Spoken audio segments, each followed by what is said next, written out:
আসসালামু আলাইকুম এভরিওয়ান। ক্রসওয়াকের আজকের পর্বে আপনাদের সবাইকে স্বাগতম। হোস্ট হিসাবে আজকে আপনাদের সাথে আছি আমি তানিম। এবং আমি ফারাবি। আজকের এপিসোডে আমরা কথা বলবো আমাদের অতিথির সঙ্গে, যিনি বাংলাদেশ থেকে জেওয়ান ভিসায় যুক্তরাষ্ট্রে এসেছেন ইউএসএমএল পরীক্ষা দিয়ে ডাক্তার হওয়ার স্বপ্ন পূরণ করতে। বর্তমানে তিনি যুক্তরাষ্ট্রে ডাক্তার হিসেবে কাজ করছেন। আমরা জানবো ইউএসএমএল প্রস্তুতির চ্যালেঞ্জগুলো কি কি, কিভাবে রেসিডেন্সি পাওয়া যায়, এর মানসিক এবং আর্থিক প্রস্তুতির দিকগুলো, এবং জেওয়ান ভিসায় ইউএস তে আসার পরবর্তীটা জীবনটা কেমন হয় সে নিয়ে বিস্তারিত আলোচনা করব। যারা বাংলাদেশ অথবা অন্য কোনো দেশ থেকে যুক্তরাষ্ট্রে আসার জন্য স্বপ্ন দেখছেন তাদের জন্য আজকের এই এপিসোড। আমাদের আজকের পর্বের অতিথি ডক্টর শামস জাহিন তাসনিম আপু। ওয়েলকাম টু ক্রসওয়াক আপু। Thank you so much, Tanim and Farabi, for inviting me to your podcast channel.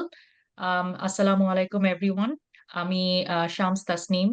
আমি বর্তমানে ফিজিশিয়ান হিসেবে ওয়াশিংটনের টাকোমা জেনারেল হসপিটালে কর্মরত আছি।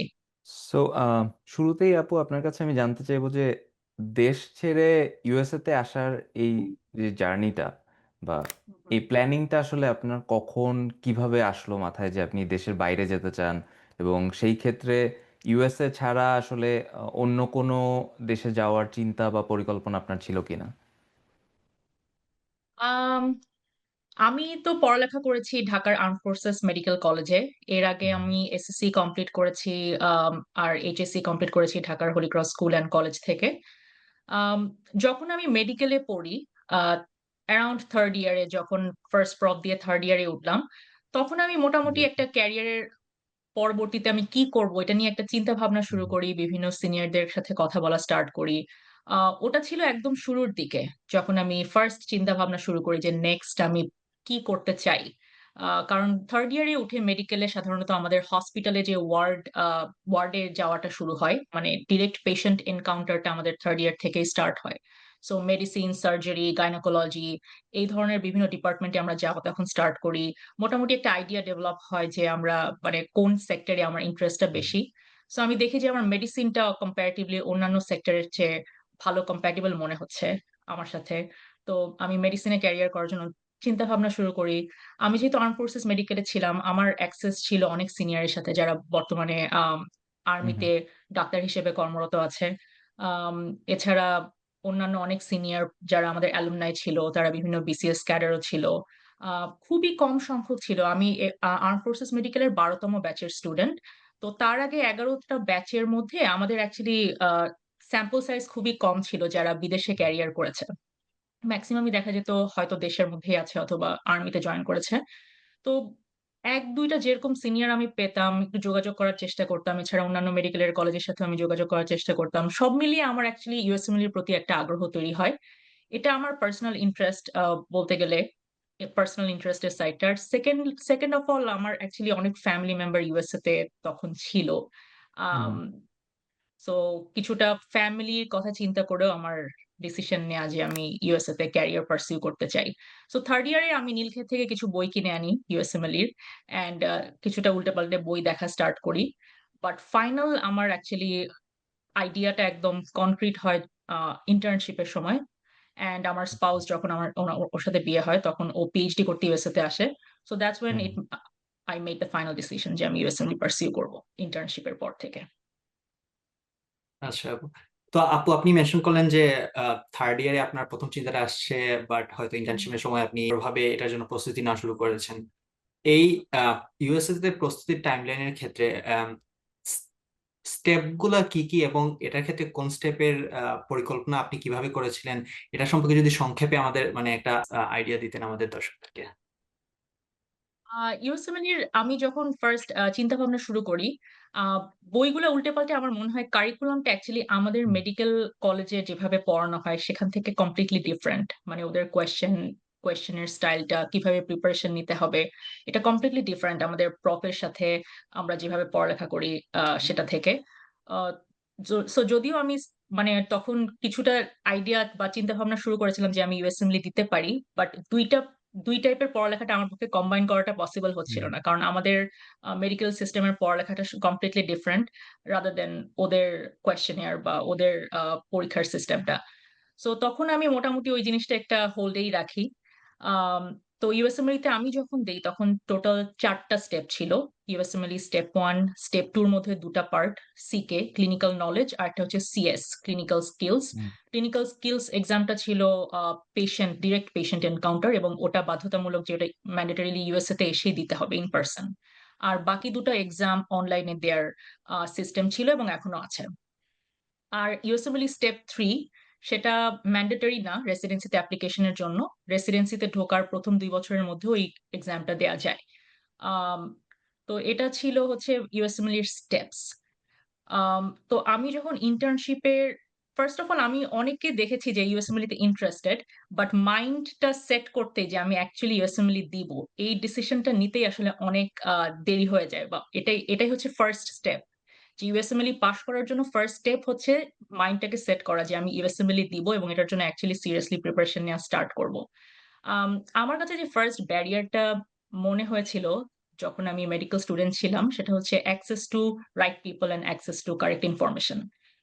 আমি যতজনকেই ইউএসএমএল এর কথা বলতাম বা ইন্টারেস্ট শো করতাম, সবার কাছ থেকে আমি মোটামুটি বলব যে 90 টু 95% পিপল এর কাছ থেকে কাইন্ড অফ একটা ডিসকারেজিং রেসপন্স ছিল যে, "ও এটা অনেক কঠিন। এটা তো হয় না সাধারণত।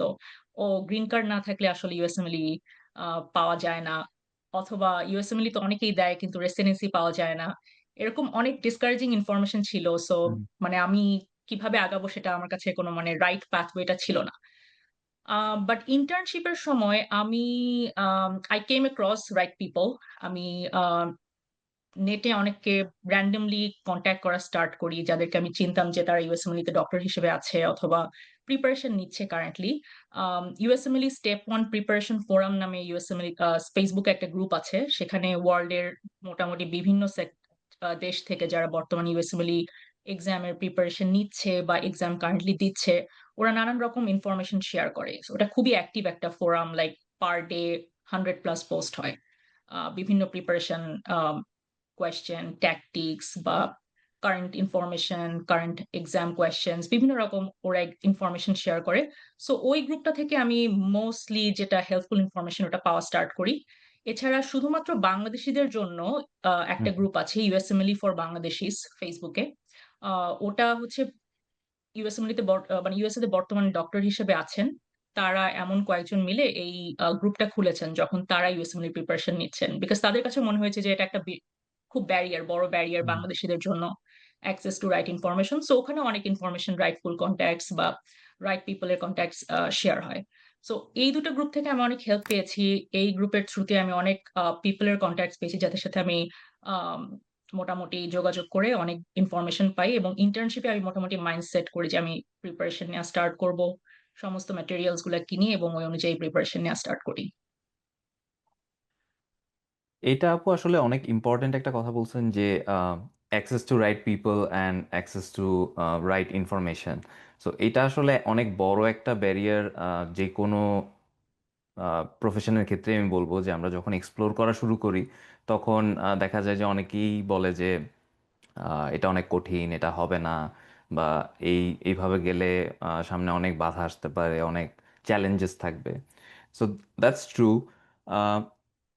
আপু আমি যদি আহ, আপনি যেহেতু বললেন যে ক্লিনিক্যাল স্কিলসের একটা স্টেপ ছিল আগে, অ্যান্ড এখন বর্তমানে ওই স্টেপটা নাই, এবং এছাড়া আরো হুম, কিছু হুম। চেঞ্জেস আসছে এই স্টেপগুলোর মধ্যে, যেমন আগে স্টেপ ওয়ানে স্কোরিং একটা সিস্টেম ছিল, এখন শুধুমাত্র পাস আর ফেল। So right. এই চেঞ্জেসগুলোর কারণে আসলে এটা কি আগের থেকে ইজি হলো, না আগের থেকে আরো চ্যালেঞ্জিং বা কঠিন হয়ে গেল সিস্টেমটা? আমার এক্সপেরিয়েন্স অনুযায়ী আমি বলব হুম, যে এই সিস্টেমটা আগের চেয়ে ইজিয়ার। ইন আ সেন্স যে আগে তোমার ৩ টা এক্সাম ছিল যেটা হুম, রেসিডেন্সির জন্য ম্যান্ডেটরি, রেসিডেন্সি অ্যাপ্লিকেশনের জন্য। যেটা সিএস তার মধ্যে লাস্ট স্টেপটা ছিল সিএস। আমি আমার ইউএসএমএলই কমপ্লিট করে রেসিডেন্সিতে এপ্লাই করি 2019 এ। সো সিএস সিস্টেমটা লাস্ট অ্যাপ্লিকেবল ছিল 2019 এ। দেন কোভিড স্টার্টেড। কোভিড হুম, এর পর ডিরেক্ট পেশেন্ট এনকাউন্টারে একটা আম প্রবলেম চলে আসে। সো তখন ওরা সিএস স্টেপটা উঠিয়ে দিয়ে আরেকটা আ এক্সাম আনে যেটা ইংলিশ প্রফিশিয়েন্সি স্কিলটা দেখা হয় ওটার মাধ্যমে। বাট সিএস যখন ছিল ওটাতে ওরা ইংলিশ প্রফিশিয়েন্সি টাও জাজ করত। ওখানে পেশেন্টের সাথে বিভিন্ন কন্ট্যাক্ট ওটাও জাজ করতো। প্লাস ক্লিনিক্যাল স্কিলসটাও মোটামুটি জাজ করতো যে ডিরেক্ট পেশেন্ট এনকাউন্টারে কিভাবে হুম, আমরা বিভিন্ন ক্লিনিক্যাল এনকাউন্টারটা কিভাবে হ্যান্ডেল করছি এটা ওরা জাজ করতো। তো ওই স্টেপটা অ্যাকচুয়ালি কিছুটা ক্রুশিয়াল ছিল ইন আ সেন্স যে ওই স্টেপটা দেওয়ার জন্য সবাইকে ভিসা নিয়ে ইউএসএ তে আসা লাগতো। B1, B2 ভিসাতে। সো অনেক সময় এমন হতো যে স্টেপ 1 সিকে অনেকের পাস করা, বাট সিএস এ তারা ভিসাটা ম্যানেজ করতে পারেনি। এজন্য ওরা ইউএসএ তে এসে রেসিডেন্সি অ্যাপ্লিকেশন করতে পারছে না। কারণ ওই স্টেপটা আটকে আছেন। হুম, হুম, কিন্তু এখন যেমন এটা হচ্ছে না। এখন ওটার পরিবর্তে জাস্ট একটা ইংলিশ প্রফিশিয়েন্সি এক্সাম দিতে হয়, ওইটি exam. A I think it's much easier comparative compared to CS. আম এটা একটা জিনিস। আরেকটা হচ্ছে স্টেপ 1 আমি বলব যে এটা হচ্ছে hardest one of all the USMLE exams. এটা হচ্ছে ফার্স্ট হুম, এক্সাম যখন কোয়েশ্চেনের প্যাটার্নটা আমাদের জন্য আননোন। আমরা নতুন একটা সিস্টেমের সাথে অ্যাকাস্টমড হচ্ছি। আর USMLE স্টেপ 1 এ আমাদের বেসিক মেডিকেল সায়েন্স এর সব টপিক গুলা থাকে লাইক অ্যানাটমি, হুম, হুম, মাইক্রোবায়োলজি, বায়োকেমিস্ট্রি, ফিজিওলজি এবং এগুলা খুবই ইলাবোরেট থাকে। মানে আমরা বাংলাদেশের মেডিকেল সিস্টেমে বায়োকেমিস্ট্রি এট লিস্ট এত ডিটেইলড পড়ি না। সবগুলো পাথওয়ে এবং এত ডিটেইলস এনজাইমস, বিভিন্ন ধরনের মেটাবলিক ডিজিজ এগুলো আমরা এত ডিটেইলস বায়োকেমিস্ট্রিতে পড়ি না, যেটা আমাদের বলতে গেলে একটা সাবজেক্ট ফুললি নতুন করে শিখতে হয়। তো স্টেপ 1 যারা পারে তারা পরবর্তী এক্সাম গুলো দিয়ে ফেলতে পারে। অ্যান্ড কেউ যদি খারাপ করে বা হোঁচট খায় শুরুতে স্টেপ 1 এই খায়। সো এক্ষেত্রে যেহেতু স্কোরিং সিস্টেমটা উঠিয়ে দেয়া হয়েছে, পাস আর fail, hmm, it's hmm, much easier now. আগে অনেকে স্টেপ 1 দিতে অনেক দেরি করত। দেখতো যে এই একটা এক্সামের প্রিপারেশন নিতেই প্রায় ২-২.৫ বছর লেগে যাচ্ছে। বাট এখন যেহেতু জিনিসটা পাস ফেইল, স্কোরের হুম, উপর হুম, মনোযোগটা কম। ওয়ান্স দে ক্যান মেক হ্যাঁ। Sure that they can pass the exam, they can just sit for the exam. তো আপু, এগুলো আপনি হচ্ছে আমার প্রোস মনে হয়। আহ, আপনি যেহেতু মেনশন করলেন যে সঠিক রিসোর্সেস, সঠিক পিপল ওই সময় আই গেস একটা অনেক বড় চ্যালেঞ্জ ইউএসএমএলই প্রিপারেশনের হুম, ক্ষেত্রে। হুম। সো ইউএসএমএল এর জন্য অনেক অনেক রিসোর্স অনলাইনে অ্যাভেলেবল আছে। তো কিন্তু আপনি আপনার স্টাডি মেটেরিয়াল গুলো কিভাবে আই গেস সিলেক্ট করেছিলেন? এক্ষেত্রে কি কোনো কোচিং সেন্টার বা আই গেস অনলাইন রিসোর্সের সাহায্য নিয়েছিলেন, অথবা নাকি আপনি আপনার প্রিপারেশনটা সম্পূর্ণ একা একাই নিয়েছেন? না, এখানে আমি অবশ্যই অনেক মানুষের হেল্প নিয়েছি। হুম, মানে I when I started preparing ইন্টার্নশিপে আমি আমার আম বলতে গেলে এটা খুবই কমন প্র্যাকটিস যারা USMLE স্টেপ 1 প্রিপারেশন নিচ্ছে যে তারা তাদের অ্যাকচুয়াল ফেসবুক প্রোফাইলটা ডিঅ্যাক্টিভেট করে রাখে। অ্যান্ড আরেকটা ফেসবুক প্রোফাইল খুলে only focused on USMLE, একটা অ্যানোনিমাস ফেসবুক প্রোফাইল যেখানে সব ম্যাটেরিয়ালস, সব পারসনস থাকবে USMLE রিলেটেড। সব স্টেপ ফোরাম, সব USMLE preparation forum, preparation course, study questions. So ফেসবুকে তখন কমিউনিকেট করার জন্য যখন আমি ঢুকতাম সব USMLE, আমার নিউজ ফিড সব USMLE হুম, রিলেটেড। সো আমি পরীক্ষার ফেজে জাস্ট ওই প্রোফাইলটাই ইউজ করতাম। আমার মেইন প্রোফাইল ডিঅ্যাক্টিভেটেড ছিল। Just to stay focused on the preparation phase.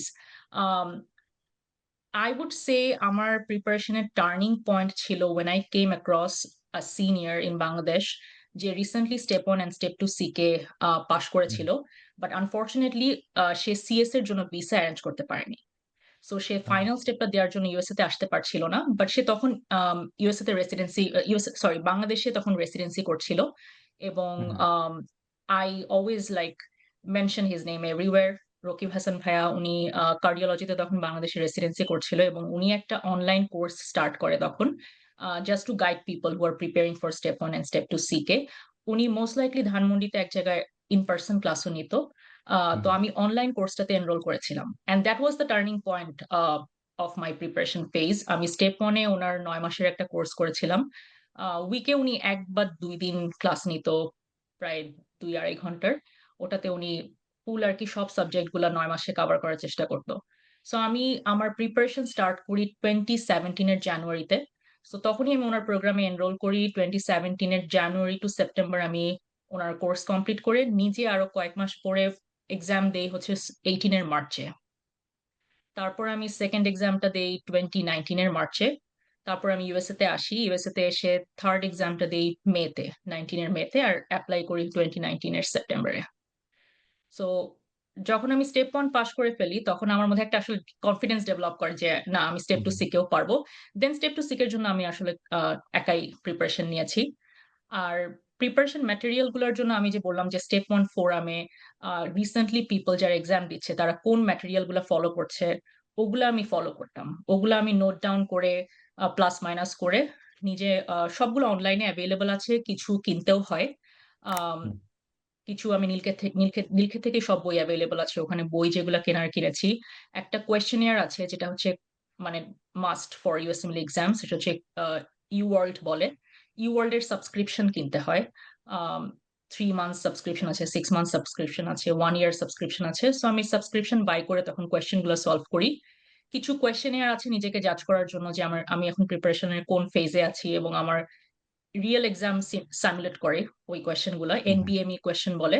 So এনবিএমই কোয়েশ্চেনও subscription কিনতে হয় এবং নিজের মতো আম যেমন 2 আওয়ার্স এর এক্সাম সিলেক্ট করে বা অ্যাকচুয়াল এক্সাম 8-9 আওয়ার্স এর এক্সাম সিলেক্ট করে আমি এক্সাম দিতে পারি।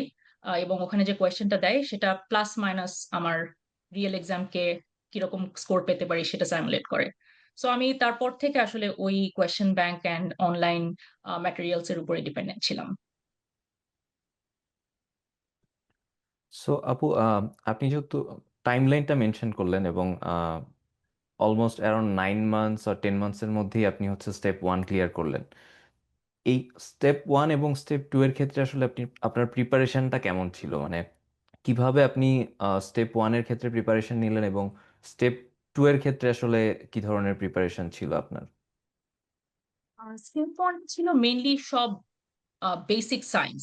সো ওটার হুম, জন্য আসলে অনেক বেশি আমার এক্সাম প্রিপারেশন ফেজটা অনেক বেশি ক্রুয়েল ছিল। বিকজ আমার মেডিকেল সিস্টেমের এক্সামের পড়ালেখার সাথে ওটার কোনো মিল নেই। বা আমি হুম, যেভাবে পড়েছি ওটার কোনো মিল নেই। খুবই মাইক্রো লেভেলে কোয়েশ্চেন হয়।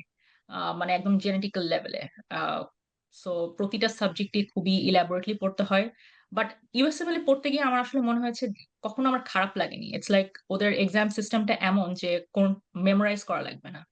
আম এবং যতই বেসিক কোয়েশ্চেন হোক না কেন, সেটা একটা পেশেন্ট রিলেটেড হুম, কোয়েশ্চেন হুম, হয়। যে এমন একটা পেশেন্ট আসছে 64 ইয়ার ওল্ড এবং তার একটা ডিজিজ কন্ডিশন এর কথা বর্ণনা করা লাগে। সেখানে বেসিক সায়েন্সটা আমার এপ্লাই করে অ্যান্সার ঠিক করতে হয়। আম তো প্রিপারেশন ফেজ এ আমার অ্যাকচুয়ালি কখনো খারাপ লাগেনি। আমার পড়তে ভালোই লাগতো। কারণ ওদের সিস্টেমটা এমন যে আমরা যেমন হুম, মেডিকেলে একটা মিসনোমার থাকে যে মেডিকেল স্টুডেন্ট মানে ও তো মুখস্থ বিদ্যার রাজা। এটা আমাদের দেশের সিস্টেমে। বাট ওদের সিস্টেমে না। ওদের কোন কিছুই আমার মুখস্থ করা লাগেনি। আমি যে ৩ টে ইউএসএমএল এক্সাম দিলাম, আসলে কিছুই মুখস্থ করা লাগেনি। It's all about practice and মাইন্ডে কাইন্ড অফ একটা অ্যাপ্লিকেশন করা যে এই নলেজটা আমি অ্যাপ্লিকেশন করব একটা পেশেন্ট রিলেটেড হুম, সিনারিও তে। So it's much more fun. Studying is much more fun for ইউএসএমএলই। আমার কাছে এট লিস্ট এটা মনে হয়েছে। It's just that a new system so একটু অ্যাকাস্টমড হতে টাইম লাগে কোয়েশ্চেন সিস্টেমটাতে। আর যেটা বেশি স্ট্রেসফুল সেটা হচ্ছে যে ইউএসএমএল এক্সাম গুলা হচ্ছে 8 to 9 আওয়ার্স লং এবং আম ১ ঘন্টার একেকটা ব্লক থাকে। প্রতিটা ব্লকে ৪০ টা কোয়েশ্চেন থাকে। সো টাইম লিমিটটা এবং টোটাল ডিউরেশন অফ এক্সামটা ক্যান বি স্ট্রেসফুল। যে পুরো একটা দিন হচ্ছে এক্সাম দিতে হয় এবং মাইন্ডটাকে ওই টাইমে হুম, স্টেবল হুম। রাখা এবং ফ্যাটিগ টাকে আ মানে জাজমেন্ট এর মধ্যে আসতে না দেয়া এটা একটা বিরাট প্র্যাকটিস। সো ওই দিনের জন্য এক্সামের ডেটার জন্য প্র্যাকটিস করার জন্য অনেক ধরনের স্টাডি ম্যাটেরিয়াল আছে বা প্র্যাকটিস ম্যাটেরিয়াল আছে। ওইটা একটা বিশেষ প্রিপারেশন আমার কাছে মনে হয়। ইউএসএমএল এক্সামের জন্য। সো আপনার যেহেতু বললেন যে এক্সামটা একটা ডে লং এক্সাম 8-9 আওয়ার্সের। সো হু, হু। এই এক্সাম আওয়ার্সের জন্য আপনার কোনো স্ট্র্যাটেজি ছিল কিনা যে কিভাবে আপনি স্ট্রেসটাকে হ্যান্ডেল করলেন ওই সময়? আমি এক্সামের ঠিক আগের মান্থ থেকে আমি এক্সাম ডেটাতে হুম, হুম, কিভাবে থাকবো ওইটা ওই প্র্যাকটিসটা করতাম। যে আমি সকালে একটা নির্দিষ্ট টাইমে অলওয়েজ ঘুম থেকে উঠতাম। এক্সামটা ইউজুয়ালি স্টার্ট হয় সকাল ৮ঃ০০ থেকে। সো আমি প্রতিদিন মোটামুটি 6:45 to 7 এর মধ্যে উঠে খাওয়া-দাওয়া করে আমি স্টাডি এক্সাম দিতে বসতাম। এভরি 2 to 3 ডেইজ আমি একটা করে হুম, আম হুম, প্র্যাকটিস এক্সাম দিতাম। যেটা ওই রিয়াল ডে এক্সামটাকে সিমুলেট করে। এবং পার আওয়ার একদম বসে থেকে ৪০ টা কোয়েশ্চেন সলভ করা। Then you can take breaks for 5 to 10 minutes. And এক্সামের মধ্যে বিভিন্ন ধরনের রুলস ও থাকে যে প্রতিবার হুম, হুম, প্রতিবার বের হওয়ার সময় 5 to 10 মিনিটস এর ব্রেকের সময় তোমাকে আবার চেক করবে। সো রিকমেন্ডেশনস থাকে যে লেস পকেট সহ হুডি পরে যাওয়ার। কারণ যত পকেটস তত চেকিং টাইম বেশি। আম তো আমি ওইভাবে সিমুলেট করতাম এক্সামের ঠিক ১ মাস আগে থেকে ওই রুটিনটাতে চলার চেষ্টা করতাম। আম সো ইট হেল্পড বিকজ এই প্র্যাকটিসটা না থাকলে এক্সামের দিন দেখা যাবে ড্রাউজি লাগছে, ফ্যাটিগ লাগছে বা মাইন্ডটাকে ধরে রাখা যাচ্ছে না যে কনসেনট্রেশনটা হুম, হুম। এদিক সেদিক হয়ে যাচ্ছে। So it's important like exam ডেটার জন্য পার্টিকুলারলি ফোকাস করে ১ মাসের আগে থেকে বা এট লিস্ট 15 ডেজ আগে থেকে একটা আম প্রিপারেশন স্টার্ট করা। এছাড়া আপু আপনি যেহেতু বললেন যে আপনার পড়তে অনেক ভালো লাগতো, সো আপনার ডেইলি আসলে কত ঘন্টা অ্যাভারেজে আপনি পড়তেন, বা আপনার অ্যাভারেজ ডেইলি রুটিনটা কি ছিল? আ স্টেপ 1 এর সময় আম ইট ওয়াজ আ টাফ ফেজ। আমি 17 এ যখন ফার্স্ট পড়া স্টার্ট করি, হুম, হুম। তখন আমি জবে ছিলাম। আমি এফএমসি তেই লেকচারার হিসেবে আচ্ছা। জয়েন করেছিলাম বায়োকেমিস্ট্রি ডিপার্টমেন্টে। ওটা আমি 16 এ আমার ইন্টার্নশিপের পরেই জয়েন করি। অ্যান্ড 17 এ যখন আমি প্রিপারেশন ফাইনালি স্টার্ট করি তখন আমি জবে ছিলাম। বাট এট সাম পয়েন্ট আমার middle of the preparation phase around May জুনের দিকে গিয়ে মনে হয় যে হুম, আম হুম। রাইট নাও যেহেতু আমি ফুললি ইউএসএমএল তে কমিট করছি and I should leave my job. Because at that time I felt like যে এখন আমার 24/7 এটাতে কমিট করা উচিত। সো হুম, হুম। তখন থেকে আমি মোটামুটি সকালে ঘুম থেকে ওঠার পর থেকেই পড়া শুরু করতাম। জাস্ট ব্রেক, খাওয়া, ঘুম অ্যান্ড ডেইলি নেসেসিটিস এর যে ব্রেক ওটা হুম, হুম। ছাড়া আসলে পড়াশোনাটাই মেইন ছিল আমার রেগুলার রুটিনে। আম সিকে থেকে সবাই এটা রিকমেন্ড করে যে স্টেপ 1 টা একবার পাস করে ফেললে নেক্সট রিকোয়ারমেন্ট গুলাতে মনোযোগ দেওয়া উচিত। সিকের পাশাপাশি যেমন ক্লিনিক্যাল রোটেশন ম্যানেজ করা। আম যেহেতু রিকমেন্ডেশন লেটারস ও লাগবে রেসিডেন্সির জন্য। হুম, হুম। সো অ্যাসোসিয়েটেড জিনিসগুলাতে ফোকাস করাটা রিকমেন্ডেড হচ্ছে নেক্সট ফেজ অফ এক্সাম থেকে। বাট স্টেপ 1 টা যেহেতু ফুললি বেসিক সায়েন্স ওই টাইমটাতে ফুললি স্টেপ 1 এ ফোকাস করাটা রিকমেন্ডেড। এট লিস্ট আমার কাছে মনে হয়েছিল যে ওই টাইমে আসলে জব করে আমার হুম, হুম। কনসেনট্রেশনটা আসলে ডিভাইডেড হয়ে যাচ্ছে। সো আমি ফুললি ফোকাসের জন্য স্টেপ 1 এর টাইমে কোন জব করিনি। তো আপু মেনশন করলেন যে স্টেপ 1 টা হচ্ছে আই গেস ইউএসএমএল এর সবচেয়ে হার্ডেস্ট স্টেপ। সো এই ক্ষেত্রে ইউএসএমএল এর প্রত্যেকটা স্টেপের জন্য আই গেস সুযোগ কয়টা করে থাকে? এবং কেউ যদি কোনো একটা স্টেপে খারাপ করে তাহলে এক্ষেত্রে কি রিকভারির কোনো চান্স আছে? Either step 1 or 2 CK or whichever step they are in. That is a good question. এটার অ্যান্সার হচ্ছে মোস্ট লাইকলি নো। আম এটা এটা লাইক আমি বলব একটা ওয়ান টাইম শট। হুম, হুম। Um at least for us যারা ফরেন মেডিকেল গ্র্যাজুয়েটস তাদের জন্য ইটস হাইলি রিকমেন্ডেড যে ফার্স্ট অ্যাটেম্পট এ ইউএসএমএল পাস করতে হবে। কারো যদি অ্যাটেম্পটস হিস্ট্রি থাকে, ফর এক্সাম্পল সে ১ম বার পাস করতে পারল না, হুম, তো হুম। ওটাকে একটা অ্যাটেম্পট হিস্ট্রি হিসেবে কাউন্ট করা হবে। সে যদি 2nd বার অনেক ভালোভাবে পাসও করে, তাকে সবসময় এটা জাস্টিফাই করতে হবে যে সে কেন ফার্স্ট বার খারাপ করেছিল। Because it will be on your record during your residency and it gets extremely tough to get into the residency যদি কারো অ্যাটেম্পট হিস্ট্রি থাকে। সো দ্যাটস ওয়াই প্র্যাকটিস ম্যাটেরিয়ালে ওদের অনেকগুলো প্র্যাকটিস এক্সাম থাকে হুম, এবং হুম। সবাই রিকমেন্ড করে যে প্র্যাকটিস এক্সাম গুলা তুমি অ্যাটলিস্ট রিকমেন্ডেড থাকে যে এক্সাম আমি যেই মান্থে বুক করব তার অ্যাটলিস্ট 2 মান্থস আগে যেন আমার প্রিপারেশন ফুললি কমপ্লিট হয়ে যায় এবং তার আগের 2 মাস আমি জাস্ট প্র্যাকটিস এক্সাম দিয়ে দিয়ে দেখবো যে আমার স্কোর কোন সাইডে যাচ্ছে। প্র্যাকটিস এক্সাম গুলো আর ভেরি অ্যাকুরেট। ওরা তোমাকে শো করবে যে তোমার কোন সাবজেক্টে ডেফিসিয়েন্সিজ আছে, কোন পার্টিকুলার সাবজেক্টের কোন এরিয়াটাতে তোমার উইকনেস আছে। ওরা সাবজেক্ট ওয়াইজ শো করে। তুমিও চাইলে ওগুলাতে ডেফিসিয়েন্সি গুলাতে ওয়ার্ক করতে পারবা। ফর এক্সাম্পল আমার একটা প্র্যাকটিস এক্সামের হুম, হুম। স্কোর ছিল 238। আমি রিয়েল এক্সামে পেয়েছিলাম 237 step 1 A. So it's like pretty accurate. এবং টাইম টু টাইম ওরা প্র্যাকটিস এক্সাম গুলো আপডেট করে। ওকে। আমার টাইমে আমার মনে আছে NBME 18 যেটা সেটা ছিল hmm, most hmm. Accurate exam. মানে very close to the real exam. So ওটাতে আমি 238 পাই এবং রিয়াল এক্সামে 237 পাই। এবং প্রতি বছর এটা ওরা আপডেট করে। সো যারা এক্সামিনি তারা বলতে পারবে যে এই বছরের জন্য সবচেয়ে অ্যাকুরেট NBME কোনটা। সো ওইটা সবাই লাস্টের জন্য সেভ করে রাখে যে ওইটা আমি এক্সামের ১০ দিন আগে দিব। অ্যান্ড ওটাতে আমি যে হুম, স্কোর পাই সেটাতে মোস্ট লাইকলি আমার রিয়াল এক্সামের স্কোর হবে।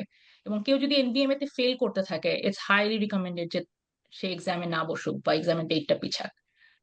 because he or she is not ready. তো আপু মানে ফিনান্সিয়ালসটা আসলে বাংলাদেশি স্টুডেন্টদের জন্য অনেক গুরুত্বপূর্ণ একটা বিষয় অ্যাপ্লিকেশনের ক্ষেত্রে, এবং অনেকেই বলে থাকে যেটা যে ইউএসএমএল প্রিপারেশনের ক্ষেত্রে আই গেস ফিনান্সিয়ালটা দিকটা অনেক হেভিলি কস্টলি হয়ে যায় অনেক ক্ষেত্রে।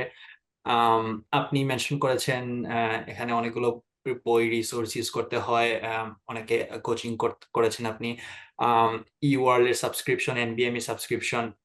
আই গেস টোটাল ইউএসএমএল জার্নির ক্ষেত্রে আই গেস একটু যদি আমাদের দর্শকদের ধারণা দিতেন যে আম, আনুমানিক খরচটা কিরকম হয়। Absolutely. আমি বলবো যে যে কেউ যদি ইউএসএমএলই প্রিপারেশন নিতে চায়, ফিনান্সিয়াল প্ল্যানিংটা খুবই খুবই ইম্পর্টেন্ট। অ্যান্ড আর্লি ফেজ ফিজিশিয়ানদের জন্য এটা একটা ব্যারিয়ার হয়ে দাঁড়াতে পারে অবভিয়াসলি। যেমন ফর এক্সাম্পল, যখন আমি এক্সাম দিয়েছি, এক্সাম রেজিস্ট জাস্ট ইসিএফএমজি রেজিস্ট্রেশনে ফার্স্টে $80 to $90 লাগে, as far as I can remember. Per exam তোমার 1,000 প্লাস তোমার এক্সাম রেজিস্ট্রেশন ফি, মানে এক্সামের ডেটটা বুক করার জন্য যে তোমার ফি দেওয়া লাগবে। পার ইউএসএমএলই কস্ট 1,000, অ্যারাউন্ড 1,000। সো তিনটে এক্সাম যেটা হচ্ছে রেসিডেন্সির জন্য ম্যান্ডেটরি, সেটার জন্য আমাদের টাইমে ছিল অ্যাটলিস্ট 3,000 প্লাস। নাও আমি যদি জাস্ট স্টেপ 1 ব্রেকডাউন করি, সেখানে আমার ইসিএফএমজি রেজিস্ট্রেশন ফার্স্ট অ্যাকাউন্ট ওপেনের জন্য most likely $70 to $80, then exam book করা 1,000 প্লাস, অ্যান্ড সমস্ত বই অ্যান্ড ম্যাটেরিয়ালস আমি যদি ধরি প্রায় প্রায় 200, অ্যারাউন্ড 200। অ্যান্ড সবচেয়ে বেশি কস্টলি হচ্ছে ই ওয়ার্ল্ড সাবস্ক্রিপশনটা, বিকজ ওটা তো এক্সামের জন্য মাস্ট, অ্যান্ড ওটা প্রায় 300 to 400 ডিপেন্ডিং অন কত মান্থের তুমি সাবস্ক্রিপশন নিচ্ছ, 3 months versus 6 months versus 1 year। 500 to 600 পড়ে যায়। যে কোনো এক্সাম দেওয়ার ফার্স্ট স্টেপ আমি বলবো এক্সাম ডেট বুক করা। সো প্রো প্রোমেট্রিক যে সেন্টার গুলোতে ওখানে ডেট বুক দেওয়ার জন্য একটা ফি লাগে। অ্যান্ড এক্সাম তুমি চাইলে পিছাতে পারো। প্রথম 3 months এর যে পিরিয়ডটা তুমি চুজ করবা, for example August, September, October, আমি একটা পিরিয়ড চুজ করলাম, এবং ওই পিরিয়ডের যে কোনো টাইমে আমি এক্সাম দিতে পারবো। ডেট বুক করতে হবে। কোনো কারণে আমি যদি মনে করি, আমি যে বললাম যে এনবিএমই এক্সামে আমি দেখলাম যে আমার আপ টু দ্য মার্ক হচ্ছে না, তখন আমি চাইলে এই 3 monthsটাকে শিফট করে পরের 3 months নিতে পারি। ওটা হচ্ছে ফ্রি অফ কস্ট। বাট আমি যদি এরপরও দেখি যে আমার এক্সাম ফুলফিল হচ্ছে না, মানে আমি আপ টু দ্য মার্ক পাচ্ছি না স্কোর, দেন আমাকে আবার কাইন্ড অফ নতুন করে স্টার্ট করতে হবে প্রসেসটা। সো পার এক্সাম আমি যদি ধরি অ্যারাউন্ড 2K লাগছে, তাহলে তিনটা স্টেপে 6K। and residency application is costly too, প্রায় 4K to 5,000K, sorry 4,000 to 5,000। and then USA তে কেউ যদি বাংলাদেশ থেকে ইউএসএ ট্রাভেল করতে চায়, একটা ট্রাভেলিং কস্ট প্লাস ক্লিনিক্যাল রোটেশনে 3 থেকে 4টা রিকমেন্ডেশন লেটার লাগে রেসিডেন্সির জন্য। তার মানে আমার 3 থেকে 4টা ক্লিনিক্যাল রোটেশন লাগবে, depending on what state I'm in, এবং সেখানে অ্যাকোমোডেশন সব মিলিয়ে it's a huge cost for someone who's coming from Bangladesh এবং early phase physician. Um, so আমার রিকমেন্ডেশন হচ্ছে ফিনান্সিয়াল প্ল্যানিংটা খুবই গুরুত্বপূর্ণ। নিজের ইনকাম থেকে দেয়ার চান্সটা খুবই মিনিমাল, বিকজ ওই ফেজে এত ইনকাম কোনো ফিজিশিয়ানের থাকে না। সো ফ্যামিলি সাপোর্টটা ইম্পর্টেন্ট। কার যদি স্পাউস থাকে, কেউ যদি স্পাউস যদি ইউএসএ তে জব করে বা পিএইচডি প্রোগ্রামে থাকে, he or she can definitely help. এছাড়া আমার রিকমেন্ডেশন হচ্ছে কেউ যদি অ্যাকচুয়ালি মোটিভেটেড থাকে, he or she can even take a loan, because একবার রেসিডেন্সি হয়ে গেলে সেই লোনটা পরিশোধ করা কোনো ব্যাপার না। A lot of people I met during my residency journey who are from India, Nepal, Pakistan, they usually follow these procedures. আমরা বাংলাদেশিরা, আমাদের কাছে মনে হয় যে আমাদের মাইন্ডসেটটা খুব ফ্র্যাজাইল।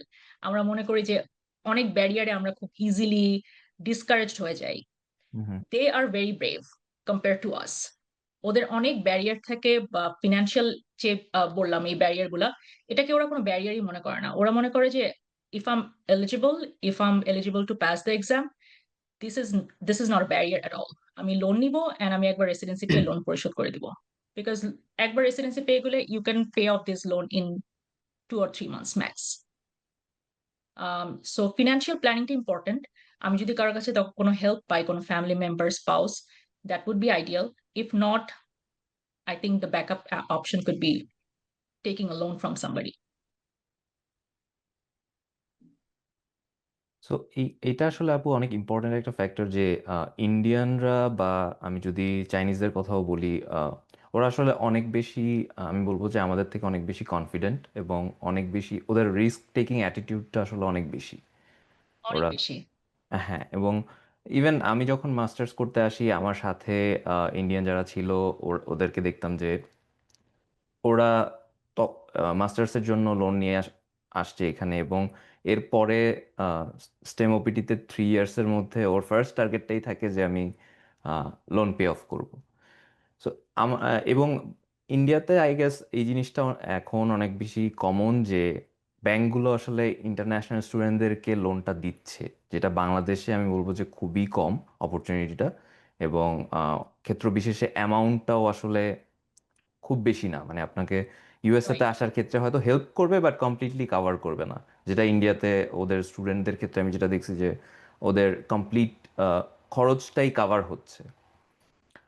সো আপু, আপনি এর আগে মেনশন করলেন যে যারা এর আগে যখন সিএস স্টেপটা ছিল তখন ভিসা একটা অনেক বড় ব্যারিয়ার হিসেবে কাজ করতো, আহ, এবং বাংলাদেশিদের জন্য আসলে স্টুডেন্ট হিসেবে বা প্রফেশনাল ভিসাতে ইউএসএ তে আসাটা সবসময় একটা বড় চ্যালেঞ্জ। আপনি আসলে যখন সিএস দিলেন আপনি তখন কোন ভিসাতে আসলেন ইউএসএ তে, এবং সেই ক্ষেত্রে আপনি কি কি চ্যালেঞ্জ ফেস করলেন? আমি তখন F2 ভিসায় ছিলাম। ও, সো আমি আমার স্পাউস তখন পিএইচডি প্রোগ্রামে ছিল F1 ভিসায়। সো হুম, 2016 থেকে আমি F2 ভিসায় ছিলাম। বাট আমি আমার ফার্স্ট দুইটা ইউএসএমএল এক্সাম দেওয়ার প্ল্যানিংটা করি হচ্ছে বাংলাদেশ থেকে। আচ্ছা। সো আমি first step 1 and step 2 CK exam দুইটা দিয়েছিলাম হচ্ছে বাংলাদেশ, বনানীতে সেন্টার আছে প্রোমেট্রিক সেন্টার, ওখান থেকে হুম, এক্সাম দিয়েছিলাম। And it was part of our financial planning because we figured যে if I do my USMLE exam staying from Bangladesh, it's much hmm, easier and financially compatible for us. Because PhD program যারা করে USA তে, they get an hmm, allowance, but it's not huge. It's so they have to bear their own accommodation cost, and other costs like hmm, transportation, food, and stuff. তো আমরা চিন্তা করে দেখলাম যে আহ, ওখানে থেকে আমি যদি অ্যাডিশনাল ইউএসএমএল কস্টটা ম্যানেজ করতে চাই, it will be tough for both of us. Hmm, so আমি তো এজন্য তখন আমরা একটা কম্বাইন্ড ডিসিশন নিই যে আমি step 1 and step 2 CK Bangladesh থেকে দিয়ে যাব। And it was actually a very fruitful decision আমি বলবো। হুম, সো যখন আমি সিএস এ যাই, it was much easier for me because I already had a reserve, যে যেহেতু আমার একটা মোটামুটি সেভিংস ছিল, আমার ক্লিনিক্যাল রোটেশন গুলোতে তখন কোনো প্রবলেম হয়নি। এন্ড আমি সেম ইয়ারই অ্যাপ্লাই করতে পারি রেসিডেন্সিতে, কারণ ওই ওই ফেজটা অ্যাকচুয়ালি ভেরি কস্টলি। ক্লিনিক্যাল রোটেশনের জন্য বিভিন্ন স্টেটে যাওয়া, ট্রাভেল করা, air travel, accommodation cost and overall residency application, ইন্টারভিউর জন্য ট্রাভেল করা। সো ওই পার্টটাতে আমার তখন কোনো প্রবলেম হয়নি এই আর্লি ডিসিশনটার জন্য। আমার এই ক্ষেত্রে আপু একটা ফলো আপ কোশ্চেন আছে যে আপনার যেহেতু 2016 থেকেই এফ এফ টু ভিসাটা ছিল, সো আপনি যখন প্রিপারেশনের প্ল্যানিংটা করলেন সেই ক্ষেত্রে কি এই ভিসা থাকাটা একটা বড় ফেভার ছিল যে আমার ভিসা আছে যেহেতু আমার সিএস এর ক্ষেত্রে কোনো ধরনের ইস্যুজ হবে না, বা সিএস এর ক্ষেত্রে আমার ভিসা ফেস করা লাগবে হ্যাঁ, না? এটা ডেফিনেটলি একটা আমার ব্যাক অফ দ্য মাইন্ডে আমার জন্য একটা হুম, আহ, হুম, একটা আমি বলবো যে one less thing to worry, যে ভিসা নিয়ে ওকে, তখন আমার কোনো টেনশন করতে হয়নি, যে অলরেডি যেহেতু আমার ভিসা আছে, once I am done with my exams I can fly directly to US for my CS exams. And এজন্য কিন্তু আমি সিকের খুবই ক্লোজলি সিএস এক্সামটা বুক করি। আমি সিকে এক্সামটা দিই 2019 এর মার্চে, হুম, এন্ড হুম, সিএস এক্সামটা আমি বুক করি মেতে। ফর ওকে, এক্সাম্পল, আমার যদি ভিসা না থাকতো ওই টাইমে, আমি ওটার জন্য হয়তো একটা এক্সট্রা টাইম রাখতাম যে what if I don't get the visa and I have to reapply. Hmm, so hmm. আমি হয়তো ক্লোজলি এত আগে এক্সামটা নাও বুক করতে পারতাম। So that definitely played a role. তবু যাদের আই গেস F2 ভিসাটা নাই তাদের ক্ষেত্রে আই গেস হুম। প্রসেসটা কি হবে? তাদের ক্ষেত্রে আমার মনে হয় যে অ্যাডিশনাল যেটা তারা করতে পারে, যে তাদের সিএস এক্সামটা বুক করে রাখতে হবে হুম, আগে হুম, থেকেই, এবং ECFMG actually supporting letter provide করে যে এই ক্যান্ডিডেটটা সিএস এক্সাম দিতে আসছে, so please allow this student okay. Uh visa. Sometimes ECFMG কে আস্ক করলে ওরা এটা প্রোভাইড করে। সেকেন্ড হচ্ছে ওরা ক্লিনিক্যাল রোটেশন বুক করে রাখতে পারে এবং হুম, ক্লিনিক্যাল রোটেশনের কোঅর্ডিনেটর থেকে ওরা সাপোর্টিং লেটার চাইতে পারে যে আমাদের প্রোগ্রামে ও অলরেডি একটা ক্লিনিক্যাল রোটেশনে এনরোল করা আছে, so please allow this person the visa. অথবা আমি এটা ওকে অ্যাটেস্ট করছি যে ও অ্যাকচুয়ালি আমাদের প্রোগ্রামে আসবে হুম, এই ক্লিনিক্যাল রোটেশনটার জন্য। So B one B2 visa it is tough to get, আমরা সবাই জানি। হুম, সো যত সাপোর্টিং ডকুমেন্ট কালেক্ট করা যায়, বিকজ তাকে মেইন ইনটেন্টটা শো করতে হবে যে আমি একটা অ্যাসপায়ারিং ফিজিশিয়ান যে ইউএসএমএল হুম, দিতে আসছি এবং আমি এই জিনিসগুলোতে অলরেডি এনরোলড, আমি এই এক্সামের জন্য অলরেডি পে করে ফেলেছি, আমি এই ক্লিনিক্যাল রোটেশনে কমিট করে ফেলেছি যেখানে আমি যাব। So please allow me this visa. So কনভিনসিংটা হচ্ছে main thing, and the rest depends on the visa officer, which subject to change obviously. কি হবে এটা কেউ বলতে পারে না। হ্যাঁ। সো আপু, আমি জানি যে আপনি এর আগে মেনশন করেছিলেন যে আহ, আপনি জে1 ভিসায় ছিলেন। সো আপনি F2 থেকে জে1-এ আসলে কখন কনভার্ট করলেন এবং সেই প্রসেসটা কিরকম ছিল? আমার জন্য এই প্রসেসটা অ্যাকচুয়ালি খুব হার্ড ছিল, এই হুম, সেন্সে যে ওইটা কোভিড টাইম ছিল। So okay. আমরা যখন রেসিডেন্সি এপ্লাই করি 2019 এর সেপ্টেম্বরে, রেসিডেন্সি রেজাল্ট গুলা আসে হচ্ছে নেক্সট ইয়ারের মার্চে। সো মিনওয়াইল সেপ্টেম্বরের পর থেকে অক্টোবর, নভেম্বর, ডিসেম্বর হচ্ছে ইন্টারভিউ সিজন। হুম, তোমাকে বিভিন্ন প্রোগ্রাম রিচ আউট করে actually up to February. February is the last month যখন ইন্টারভিউ টুকটাক হতে থাকে, বাট জানুয়ারি পর্যন্ত মোটামুটি ইন্টারভিউ চলতে থাকে, বিভিন্ন প্রোগ্রাম তোমাকে রিচ আউট করে। আম, সবাই বলে যে they send invites in waves. So প্রথমে যাদেরকে এলিজিবল মনে করে ফার্স্ট ওয়েভ অফ ইন্টারভিউ তাদের কাছে যায় এবং তারা আর্লি ইন্টারভিউ করে। পরবর্তীতে ওরা আবার শাফল করে candidate, and next second wave of interviews যায় ক্যান্ডিডেটদের কাছে। সো ইন্টারভিউ সিজনের পর ম্যাচিং যে প্রোগ্রামটা হুম, ইউএসএমএল তে হয়, প্রেসিডেন্সি ম্যাচ, ওটা হয় মার্চে। সো আমাদের রেজাল্টস গুলো আউট হয় মার্চে। সো আমার যখন রেজাল্ট আউট হয় 2020-তে মার্চে, হুম, তখন পিক কোভিড সিজন এবং সব জায়গায় এমবাসি বন্ধ। হুম, নরমাল প্রসিডিওর জে1 এর জন্য ইফ ইট ওয়াজন্ট কোভিড তাহলে হতো যে আমি রেসিডেন্সিতে ম্যাচ হয়েছি, আমি দেশে আসছি, দেশে এসে আমার রেসিডেন্সি লেটার শো করব, জে1 এর জন্য ভিসা ইন্টারভিউ নিব, অ্যান্ড স্টেটমেন্ট অফ নিড একটা লেটার লাগে, সেটা হচ্ছে মিনিস্ট্রি অফ হেলথ থেকে আসে। বেসিক্যালি এই লেটারের পারপাস হচ্ছে যে মিনিস্ট্রি অফ হেলথ থেকে বলে যে কারণ জে1 তো আসলে একটা হুম, এক্সচেঞ্জ ভিজিটর প্রোগ্রাম, যে এই ট্রেনিংটা এই ফিজিশিয়ানের জন্য ইম্পর্টেন্ট এবং সে এই ট্রেনিং শেষে বাংলাদেশে ফেরত আসবে। বেসিক্যালি স্টেটমেন্ট অফ নিড এটা ইজ অল অ্যাবাউট দ্যাট। তো স্টেটমেন্ট অফ নিডটা নিতে হয় মিনিস্ট্রি অফ হেলথ থেকে, এগুলো সহ এমবাসিতে গেলে জে1 ভিসা পেয়ে যায় অ্যান্ড রেসিডেন্সির জন্য মানুষ ফ্লাই করে। বাট হুম, কোভিডে যেহেতু এটা হয়নি, কোভিডে আমাকে ভিসা যেটা ট্রান্সফার হুম, এক ক্যাটাগরি থেকে আরেক ক্যাটাগরি, ওটার জন্য অ্যাপ্লাই করতে হয় ইউএসসিআইএস এ। সো আমি অনলাইনে সেটা অ্যাপ্লাই করি এবং সারপ্রাইজিংলি যে কোনো ভিসা ট্রান্সফারে অনেক বেশি টাইম লাগে, বাট আমার হুম, ভিসাটা অ্যাকসেপ্টেড হয় জাস্ট 12 দিনে। সো আমি 12 দিনেই আমার F2 থেকে জে1 এ কনভার্ট হয়ে যাই, অ্যান্ড হুম, দেন আমার প্রোগ্রামেও মোটামুটি, এবং সেটা খুবই লাস্টের দিকে যখন আমি মোটামুটি ঠিক করি যে দেশে আসা আসলে পসিবল না, বিকজ দেশে এমবাসি বন্ধ। হুম, অনেকে যেটা অল্টারনেটিভলি করছিল মেক্সিকোতে যাচ্ছিল ইউএস থেকে, মেক্সিকো থেকে ভিসা নিয়ে আসছিল, বাট দেন এগেইন ওটাও একটু রিস্কি ইন আ সেন্স যে হুম, মেক্সিকোতে যদি ভিসা রিজেক্ট হয়। আমার না দেয় তাহলে আমাকে বাংলাদেশে ব্যাক করতে হবে। সো এইটা চিন্তা করে তখন আমি জাস্ট ভিসা ট্রান্সফারের জন্য অ্যাপ্লিকেশন করি, এটা 12 দিনে অ্যাকসেপ্টেড হয়ে যাওয়াতে আমার পরে আর কোনো প্রবলেম হয়নি। আর স্টেটমেন্ট অফ নিডটা তখন অনলাইনে দিচ্ছিল, সবাইকে ইমেইল করে দিচ্ছিল হুম, হুম। মিনিস্ট্রি অফ হেলথ থেকে। সো সেই ক্ষেত্রে আপু, জে1 ছাড়া অন্য কোনো ভিসার কি কোনো সুযোগ ছিল যে F2 থেকে অন্য কোনো ভিসায় গিয়ে কি আপনি রেসিডেন্সিটা করতে পারতেন? আর রেসিডেন্সি প্রোগ্রাম গুলো জাস্ট দুটা ভিসা সাপোর্ট করে, একটা হচ্ছে ওকে। H1, একটা জে1। হুম, এছাড়া গ্রিন কার্ড হোল্ডার আর সিটিজেনদের জন্য তার কোনো ভিসা নেই, বাট ভিসা বলতে এই দুটোই ভিসা। নাও অনেক প্রোগ্রাম হচ্ছে H1 দেয় না, অনলি জে1 দেয়। ফর এক্সাম্পল আচ্ছা। আমাদের program just residency program just J one sponsor করছিল। এছাড়া তখন আই গেস ট্রাম্পের টাইমও ছিল এবং H1 নিয়ে তার আগের ইয়ারে কিছু প্রবলেম হুম, হয়েছিল যে অনেক ক্যান্ডিডেটদের H1 টা ডিলে হচ্ছিল। সো যদিও জুলাই থেকে রেসিডেন্সি স্টার্ট হওয়ার কথা, বাট সেপ্টেম্বর অক্টোবর পর্যন্ত তাদের H1 অ্যাপ্রুভ হয়নি। সো ওই ওই জিনিসটার জন্য আমার ইয়ারে অনেকগুলো প্রোগ্রাম H1 ভিসা ক্যান্সেল করে জাস্ট J1 স্পন্সর করছিল। জি, সো আমি হচ্ছে আমার কোনো অপশন ছিল না চুজ করার যে আমি J1 নিব না হুম, H1 নিব, বিকজ আমার প্রোগ্রাম এই একটা ভিসাই স্পন্সর করে। সো আমাকে J1 ভিসাতেই যেতে হয়েছে। বাট আইডিয়ালি মানুষ প্রেফার করে H1, বিকজ J1 ভিসার একটা কন্ডিশন আছে যে তোমাকে রেসিডেন্সির পর 2 ইয়ার্স এর জন্য দেশে ব্যাক করতে হবে, hmm, unless you get a waiver spot.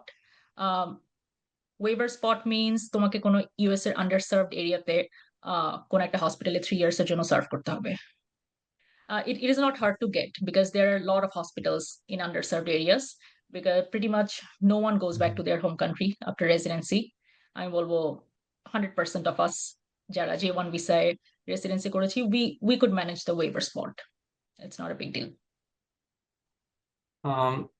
Residency পাওয়াটা একটা অনেক আই গেস ম্যাচ করাটা অনেক গুরুত্বপূর্ণ একটা বিষয় আই গেস ইউএসএমএল ক্ষেত্রে। আপনার ক্ষেত্রে ম্যাচ প্রসেসটা কিরকম ছিল? এক্ষেত্রে মানে অ্যাপ্লিকেশন প্রসেসটা ক্ষেত্রে আপনি আপনার প্রোফাইলের কি কি জিনিসগুলোকে মোর হাইলাইট করছিলেন যেটা আসলে আপনাকে ম্যাচ করতে আই গেস অন্যদের চেয়ে বেটার অপরচুনিটি দিয়েছে?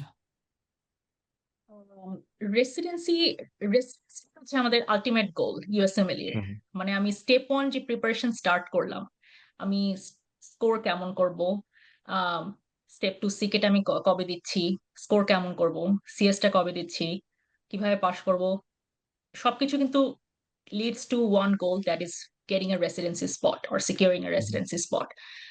So রেসিডেন্সির জন্য ওরা কিছু জিনিস খুবই ইম্পর্টেন্স দেয়। নাম্বার 1 হচ্ছে score of USMLE exams. Right now step 1 এ কোনো স্কোর নেই। সো স্টেপ 2 সিক এর স্কোরটা more important right now. But আমাদের টাইমে স্টেপ 1 এন্ড স্টেপ 2 সিকে দুইটার স্কোর ইম্পর্টেন্ট ছিল। নাম্বার 2 ছিল হচ্ছে স্টেপ 2 সিএস, সিএস এর পারফরম্যান্স, এবং ওখানে পাস বা ফেল, কারো যদি ফেল অ্যাটেম্প্ট থাকে then it's a huge red flag. So সবার জন্য হুম, রিকমেন্ডেড ছিল যে সিএস যেন ওরা একবারে পাস করতে পারে। এটা একটা। রেসিডেন্সির জন্য স্টিল যেটা ইম্পর্টেন্ট এবং অলওয়েজ ইম্পর্টেন্ট ছিল সেটা হচ্ছে ইয়ার অফ গ্রাজুয়েশন। ওকে, সবার জন্য রিকমেন্ডেড থাকে যে ideally within 5 years of graduation residency apply করতে পারলে ভালো। আমি যেমন আমার ইন্টার্নশিপ শেষ করেছি 2016-এ এবং আমাদের কনভোকেশন ছিল 2016-এর জানুয়ারিতে। সো অফিসিয়ালি আমার এমবিবিএস সার্টিফিকেটে আমার ইয়ার অফ গ্রাজুয়েশন হচ্ছে 2016, আর হুম, হুম, আমি অ্যাপ্লাই করি 2019-এ। সো 17, 18, 19 3 ইয়ার্স এর মধ্যে আমি অ্যাপ্লাই করেছি আর রেসিডেন্সি শুরু করেছি within 4 years. So it was a huge plus. Hmm, so আমি বলবো দ্যাটস ওয়েন মানে আর্লি ডিসাইড করা যে আমি ইউএসএমএল দিব অথবা ইউএসএ তে ক্যারিয়ার পার্সিউ করতে চাইলে একটা প্রম্পট ডিসিশন নেয়া ইন্টার্নশিপের পর এটা hugely important, because year of গ্রাজুয়েশনটা খুবই হিউজ রোল প্লে করে। আম এছাড়া যেটা ইম্পর্টেন্ট সেটা হচ্ছে um year of graduation scores. And এখন যেহেতু ইউএসএমএল স্টেপ 1 এ পাস অ্যান্ড ফেইল এটা হয়ে গেছে, and কোনো স্কোর নেই। এখনকার ট্রেন্ড আমি দেখছি যে ওরা রিসার্চ পাবলিকেশনস এর উপরে একটা ইম্পর্টেন্স দেয়। যে কারো যদি রিসার্চ পাবলিকেশনস থাকে, hmm, they can get a good spot in residency. And এটা একটা রেসিডেন্সি ইন্টারভিউ পাওয়ার ক্ষেত্রেও একটা হিউজ রোল প্লে করে। নেক্সট হচ্ছে ক্লিনিক্যাল রোটেশনস। ম্যাক্সিমাম প্রোগ্রামে রিকোয়ারমেন্ট থাকে at least 3 letters of recommendation. Now letters of recommendation আমি কিভাবে পাবো? আমি দেশে যে কাজ করেছি বা দেশে যে আমি ইন্টার্নশিপ করতাম, সাধারণত ওরা অন্য দেশের লেটার অফ রিকমেন্ডেশনটা একসেপ্ট করতে চায় না। ওরা চায় হুম, যে ইউএসএ তে যে কোনো হসপিটাল বা ইউএস এর কোনো ফিজিশিয়ান, রিসার্চার এদের কারো কাছ থেকে লেটার অফ রিকমেন্ডেশন চায়। দ্যাটস ওয়াই ইউএসএ তে এসে আমার এটলিস্ট 3 to 4 months কাজ করা লেগেছিল। আমি জুন থেকে স্টার্ট করি। আমার মেতে সিএস এক্সাম দেওয়ার পর আমি জুনে আম ফ্লোরিডাতে, জুলাইতে শিকাগোতে, আ অগাস্টে ইন্ডিয়ানাতে, আর সেপ্টেম্বরে হচ্ছে রিভারসাইড ক্যালিফোর্নিয়াতে। আমি টোটাল ৪ টা ক্লিনিক্যাল রোটেশন করি এবং ৪ টা লেটার অফ রিকমেন্ডেশন নেই। তো লেটার অফ রিকমেন্ডেশনটা ইম্পোর্টেন্ট, যে ভালো লেটার অফ রিকমেন্ডেশন যদি কেউ পায়, হুম। আম সেটা একটা হিউজ প্লাস পয়েন্ট হিসেবে কাজ করে। তো আপু আপনি যেহেতু মেনশন করলেন যে যেহেতু এখন সিএসটা নাই, এর পরিবর্তে ওইটিটা করা হয়, ওইটির এক্সামের কি একটা ওয়েট এখন এক্ষেত্রে অ্যাপ্লিকেশনের প্রসেসে রয়েছে? সেটা I am not entirely sure. আমার মতে ওইটিটা জাস্ট ইংলিশ প্রফিসিয়েন্সিটা দেখার হুম জন্য দেখা হয় এবং এটাও জাস্ট ফার্স্ট অ্যাটেম্পটে পাস করতে পারলেই ভালো। বাট রেসিডেন্সিতে এটা মনে হয় না খুব একটা হিউজ রোল প্লে করে। It's just a check list requirement এই মুহূর্তে আমার কাছে যেটা এটলিস্ট মনে হয়। এবং আই গেস আপনি যেহেতু মেনশন করলেন যে অ্যাজ আর্লি অ্যাজ পসিবল গ্রাজুয়েশনের পরে অ্যাপ্লাই করাটা অনেক গুরুত্বপূর্ণ। আম, এক্ষেত্রে নতুন যারা গ্রাজুয়েট আছে তাদের তো বাংলাদেশে ইন্টার্নশিপ ছাড়া আর কোনো এক্সপিরিয়েন্স নেই। অন দ্য আদার হ্যান্ড যারা লং টাইম আছে, হয়তো ডাক্তারি বাংলাদেশে তাদের এক্সপিরিয়েন্সটা আছে, বাট আপনি যে কথাটা বললেন যে তারা হয়তো ওই 5 ইয়ার 6 ইয়ার্স এর বাউন্ডারিতে নেই, এক্ষেত্রে আই গেস সামঞ্জস্যটা কোন জায়গায়? আমি আসলে অনেকের সাথে এই ব্যাপারটা হুম নিয়ে কথা বলেছি যে যারা ওল্ড গ্রাজুয়েট তারা আসলে কিভাবে রেসিডেন্সি পেলো। এটা এমন না যে একদম গদবাঁধা যে ইয়ার অফ গ্রাজুয়েশন 5 ইয়ার্স এর মধ্যে না হলে ওরা একদমই রেসিডেন্সি দিতে চায় না। অনেক প্রোগ্রামের ওয়েবসাইটে লেখা থাকে we review every application hmm kind of person to person basis. It's not like a গদবাঁধা রিকোয়ারমেন্ট। ওরা প্রতিটা পার্সনের প্রোফাইল আলাদাভাবে জাজ করে। এটা অনেক প্রোফাইলে লেখা থাকে, অনেক ডক্টর মেনশন করে, প্রোগ্রাম ডিরেক্টররা মেনশন করে। নর্মালি যারা রেসিডেন্সি পায় ইয়ার অফ গ্রাজুয়েশন বেশি থাকার পরও দেখা যায় যে তাদের অনগোয়িং একটা ক্লিনিক্যাল এক্সপেরিয়েন্স থাকে। তারা যদি ওকে অন্য দেশ থেকে, অনেকের লাইফ সার্কামস্টেন্সেস ডিফারেন্ট হতে পারে, যে অনেকে হয়তো later in the life realize করলো যে আমার এখন ইউএসএ তে মুভ হওয়া লাগবে। কোনো ফ্যামিলিয়াল রিজনে হতে পারে, কোনো কারো স্পাউস মুভ করলো এই জন্য মুভ করা হতে পারে। বাট কারো যদি অনগোয়িং কোনো ক্লিনিক্যাল এক্সপিরিয়েন্স থাকে, যে সে দেশেও কিছু একটা করছিল, কোনো একটা রেসিডেন্সিতে ছিল বা কোনো একটা জবে ক্লিনিক্যাল হুম এক্সপিরিয়েন্স এর মধ্যে ছিল, অথবা ইউএসএ তে এসেও সে যদি কোনো এক্সপিরিয়েন্স গ্যাদার করতে পারে, কোনো research experience or clinical patient, direct patient encounter experience, সেটা আসলে হেল্পফুল হয় তাদের রেসিডেন্সি পাওয়ার ক্ষেত্রে।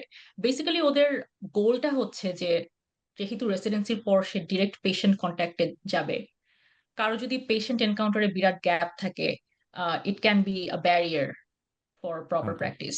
সো আই থিঙ্ক ওরা মেইনলি এই জিনিসটাতে ফোকাস করতে চায় যে ইয়ার অফ গ্রাজুয়েশনের কে যে ওরা এত ইম্পর্টেন্স দেয়, সেটা ওদের মেইন গোল, হুম হুম যে কারো যেন বিরাট গ্যাপ না থাকে ডিরেক্ট পেশেন্ট প্র্যাকটিস থেকে। সো আপু আপনি রিসার্চ বা পাবলিকেশনের কথা বললেন, সো বাংলাদেশে যারা এখন এমবিবিএস পড়ছে বা যারা এখন ইন্টার্নশিপ করছে, তারা আসলে রিসার্চের সাথে কিভাবে ইনভলভ হতে পারে, বা তাদের জন্য আপনার কোনো সাজেশন আছে কিনা রিসার্চ রিলেটেড? আর বাংলাদেশে থাকা অবস্থায় আমার কাছে যেটা মনে হয় যে we didn't do anything research related. Hmm এর কারণ হচ্ছে because there is no practice of doing it. আর মেডিকেলের মেইন ফোকাস থাকে যে ওয়ার্ডে যাও, এক্সাম ক্লিয়ার করো, প্রতিদিন আমাদের আইটেম এক্সাম থাকে, ওগুলো ক্লিয়ার করো, দেন প্রফের টাইম চলে আসে, প্রফ ক্লিয়ার করো। This overall the curriculum is very dense. So hmm ওখানে রিসার্চের কোনো জায়গা নেই। Plus lack of mentorship, because আমাদের দেখা যায় যে মেন্টররাও হয়তো অতটা রিসার্চের সাথে ইনভলভ না।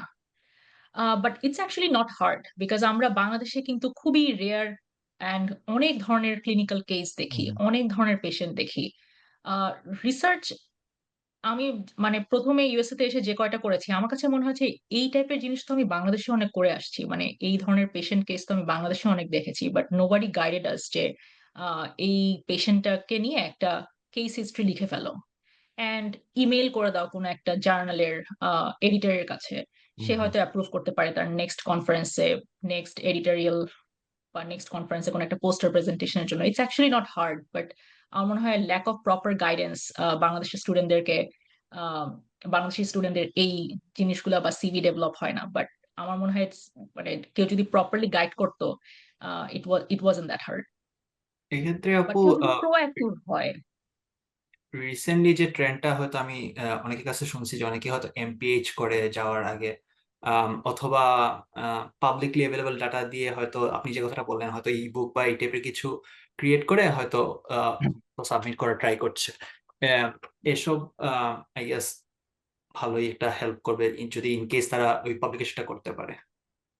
আমি হ্যাঁ, আরেকটা জিনিস কারো বলবো যদি, আপু যে হ্যাঁ হ্যাঁ শিওর। মানে ইন্টারন্যাশনালি কোলাবোরেট করার সুযোগ থাকে কিনা, যে আমি হয়তো বাংলাদেশে এমবিবিএস করছি কিন্তু আমি হুম। বাইরে যারা বাংলাদেশি আছে যারা কাজ করছে রিসার্চ নিয়ে বা হয়তো পাবলিকেশন রিলেটেড কাজ করছে তাদের সাথে কোলাবোরেট করার সুযোগ আছে কিনা? Definitely. We actually did that.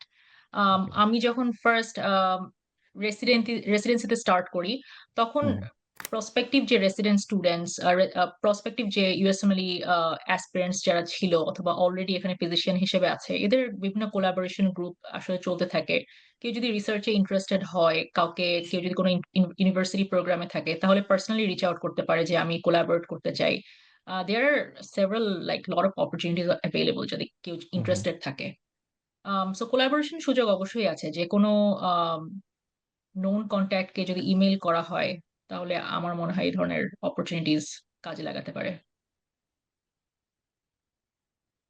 Collaboration এর সুযোগ অবশ্যই আছে। বাংলাদেশ থেকে যারা যাচ্ছে সবাই হলো ইন্টারন্যাশনাল মেডিকেল গ্রাজুয়েট, আইএমজি যে টার্মটা ইউজ করা হয়।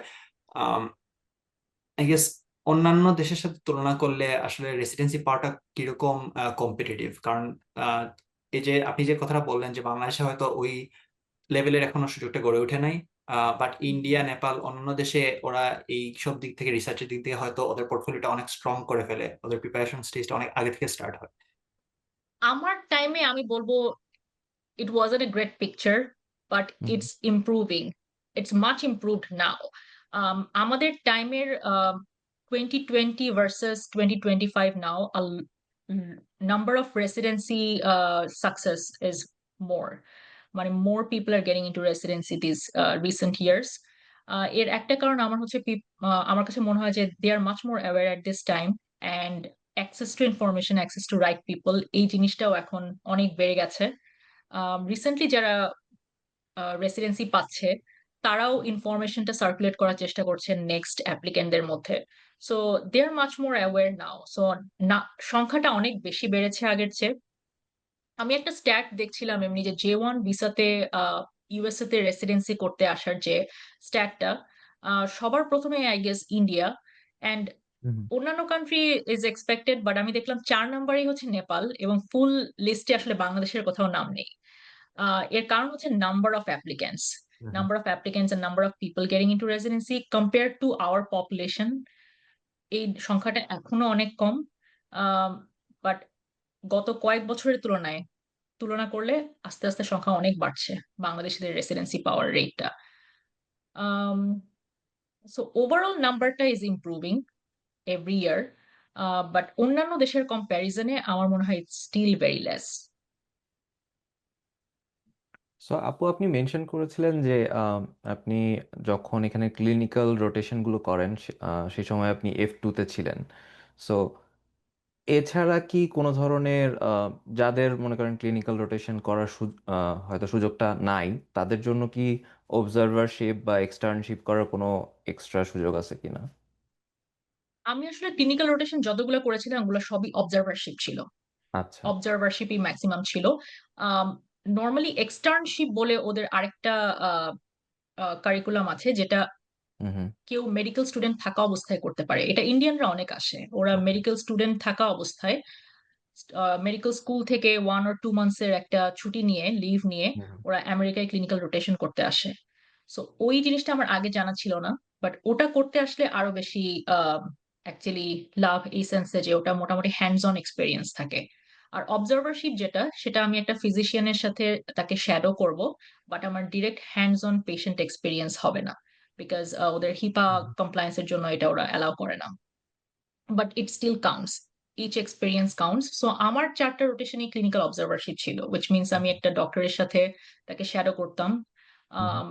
অ্যান্ড সে আমাকে অ্যাসেস করার জন্য মেবি কোনো একটা পেশেন্টের হিস্ট্রি প্রেজেন্ট করতে বলতো অথবা কোনো একটা ক্লিনিক্যাল পাবলিকেশন দিত যেটা আমাকে প্রেজেন্ট করতে হতো।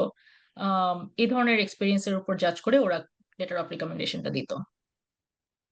So, সেই ক্ষেত্রে আপু ভিসা কোনো ব্যারিয়ার হিসেবে কাজ করে কিনা, যে আপনি যেহেতু F2 তে ছিলেন এবং F2 অবস্থায় সেটা করার জন্য পারমিটেড ছিলেন? হ্যাঁ, বেসিক্যালি ওরা ভিসাটা জাজ করে শুধুমাত্র যে ওরা পে করবে কি পে করবে না এটার ওকে। বেসিসে। হুম হুম। যেহেতু F2 তে অবজারভারশিপ আমি মোটামুটি এটার জন্য প্রিপেয়ার ছিলাম যে সবগুলাই আনপেইড হবে, unpaid hmm experience, and I was okay with it because আমার ওই টাইমে মেইন গোল ছিল একটা লেটার অফ রিকমেন্ডেশন পাওয়া। Unless someone is green card holder or a citizen, then most experience will be unpaid. যে overall just shadow করতে হবে and এটার পর একটা লেটার অফ রিকমেন্ডেশন পাওয়া যাবে।